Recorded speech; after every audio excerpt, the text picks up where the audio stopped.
it's Elise here at Bowman Library in the children's area with another middle grade book spotlight. So our theme for this week is all about books that have been turned into movies. And if you're anything like me, the majority of these books that have been turned into movies, the movie is not nearly as good as the book. So I have 6 titles, some of ones maybe you've heard of before, maybe you've even seen the movie, but I'm gonna challenge you to maybe still read the book because I can almost 100% promise you the book is probably better than the movie. So we're gonna get started. This is Inkheart by Cornelia Funke.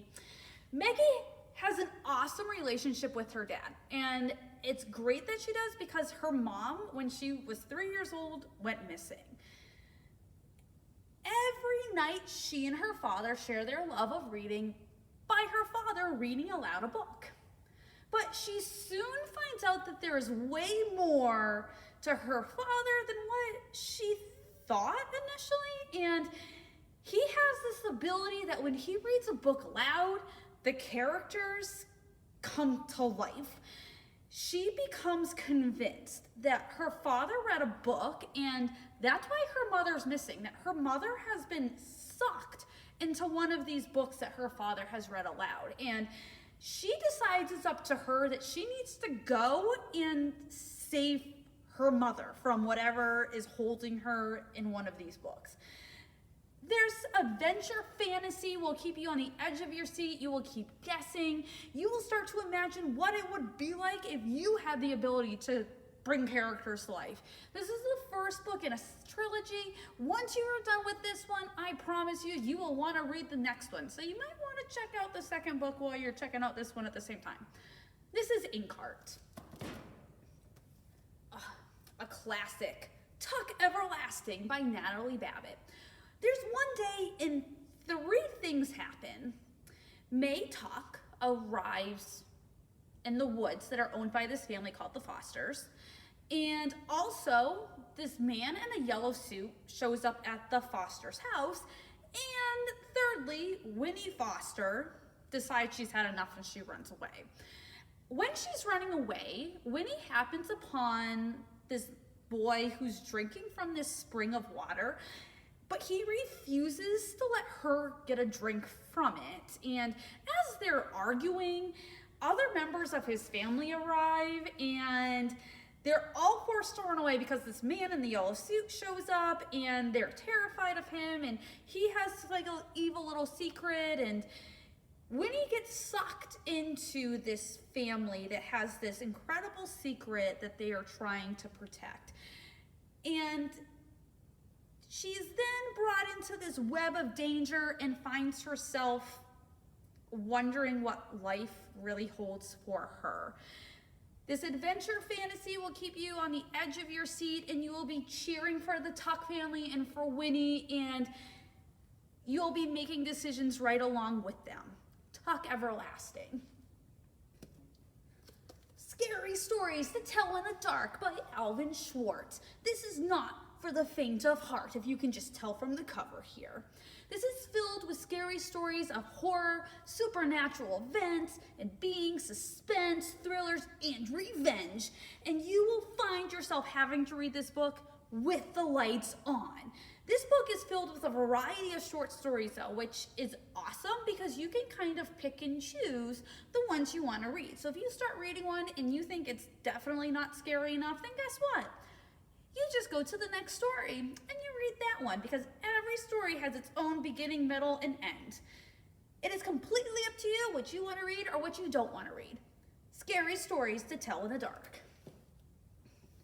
One of my all-time favorites, and I do have to admit, one of my all-time favorite movies, even though it really doesn't follow the book necessarily.